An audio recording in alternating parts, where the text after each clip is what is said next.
তৃণাদপি শ্লোকেতে আমি পড়ে গেলাম বাদ। আপনি বাজারে যাবেন, মাত্র 500টা টাকা খরচা করলেই বৈষ্ণব হওয়া যায়। আপনি একটা ধুতি কিনবেন, একটু তিলক রচনা করবেন, একটা নামাবলী নেবেন, গলায় তুলসীর মালা পরবেন, দেখবেন গ্রামের সবাই আপনাকে প্রণাম করতে ছুটে আসছে। এই যে কীর্তনের আসরে আমরা যখন দাঁড়াই, আমার মায়ের বয়সী, বাবার বয়সী ভক্তরা এসে পা দুটো জড়িয়ে ধরে আপনারা আমাকে প্রণাম করতে আসছেন। আমাকে প্রণাম করে আপনাদের যে কতটা পুণ্য হচ্ছে বাবা সেটা আমি জানবো না, কিন্তু আপনাদের মতো ভক্তদের প্রণাম নিতে গিয়ে আমার কিন্তু নরকে যাওয়ার পথটা আপনারাই তৈরি করে রাখছেন। কিন্তু বৈষ্ণবের কোনো আচরণ আমার মধ্যে নাই।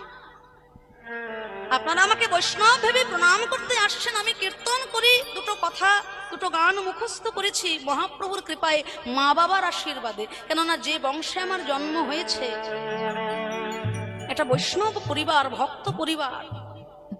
আপনারা সকলে জানেন আমার বাবা কীর্তন শিক্ষক পণ্ডিত শ্রী অনিল কুমার ভট্টাচার্য মহাশয়, আমার ছোট কাকা কীর্তন সম্রাট শ্রী সুমন ভট্টাচার্য মহাশয়।